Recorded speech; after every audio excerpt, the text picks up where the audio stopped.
Hello বন্ধুরা, অনেকেই কমেন্টে ফরাসি বিপ্লবের রাজনৈতিক কারণগুলি আলোচনা করো। ফরাসি বিপ্লবের রাজনৈতিক কারণগুলি আলোচনা করো এই প্রশ্নের উত্তরটা আপনারা অনেকেই কমেন্টে চাইছেন। তো তার উপর ভিত্তি করেই বন্ধুরা এই ভিডিওটা তৈরি করলাম। যারা কমেন্টে ফরাসি বিপ্লবের রাজনৈতিক কারণগুলি আলোচনা করো বা কারণ কি এই প্রশ্নের উত্তর চাইছেন তারা এই ভিডিওটি থেকে আপনারা দেখে নিবেন। তো এটা দেখুন, প্রথমে পিডিএফ আকারে এটা করা আছে দেখুন। আমি আমার কাছে যে বইটা রয়েছে সেখানে ফরাসি বিপ্লবের রাজনৈতিক কারণগুলি কি এই সম্পর্কে প্রশ্নটা ধরেনি, উত্তর নেই। তাই গুগল থেকে কানেকশন করেছি বন্ধুরা, অনলাইন থেকে কানেকশন করে আপনাদেরকে উত্তরটা দিচ্ছি। আপনারা খাতার মধ্যে লেখার চেষ্টা করবেন। ফরাসি বিপ্লবের রাজনৈতিক কারণগুলি হলো কুটিপূর্ণ প্রশাসন, রাজা স্বৈরাচার, আদালতের ক্ষমতা, রাজ পরিবারের অত্যধিক ব্যয়, দেউলিয়াত, করের বোঝা ইত্যাদি। ফ্রান্সের রাজনৈতিক ও সামাজিক পরিবর্তনের একটি সময়কালের ফলে রাজতন্ত্রের উৎখাত এবং ফরাসি বিপ্লব নামে পরিচিত একটি প্রজাতন্ত্র প্রতিষ্ঠা। এখানে একটু খেয়াল করবেন, ফরাসি বিপ্লবের রাজনৈতিক কারণ।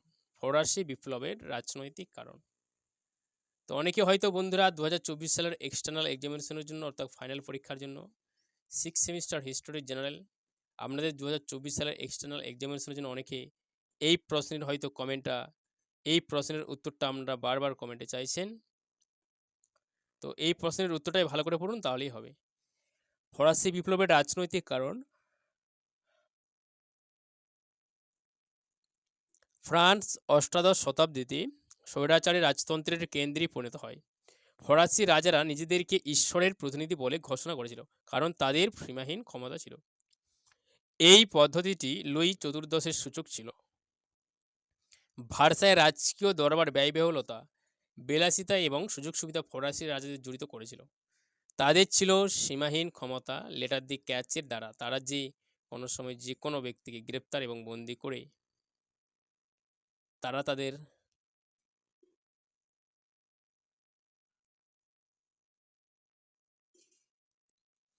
তাদের বিষয়ের প্রতি মনোযোগ দেয়নি। ফরাসি সমাজের উপর ফরাসি বিপ্লবের প্রভাব। ফরাসি সমাজের উপর ফরাসি বিপ্লবের প্রভাব। ফরাসি সমাজের উপর ফরাসি বিপ্লবের প্রভাব নিচে দেওয়া হলো।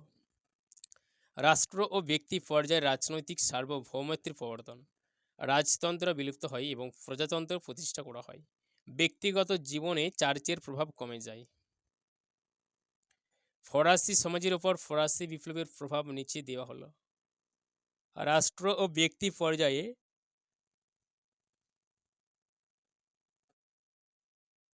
রাজনৈতিক সার্বভৌমত্বের প্রবর্তন, রাজতন্ত্র বিলুপ্ত হয় এবং প্রজাতন্ত্র প্রতিষ্ঠা করা হয়। ব্যক্তিগত জীবনে চার্চের প্রভাব কমে যায়। দাস প্রথা, দাসত্ব এবং সামন্তবাদ বিলুপ্ত হয়। সরকারি ও বেসরকারি অঞ্চলের বিচ্ছেদের ধারণাটি অদ্ভুত হয়েছিল। তো এখানে যে আপনাদের প্রশ্নের উত্তর দেখালাম এটাই ভালো করে বুঝে পড়ুন। 5 নম্বর বা 10 নম্বর যে কোনো প্রশ্নে আসুন না কেন, আমরা এটাই ভালো করে বুঝে এটাই লিখে দেবেন। তো বন্ধুরা, দেখা হচ্ছে ঠিক পরের ভিডিও নিয়ে।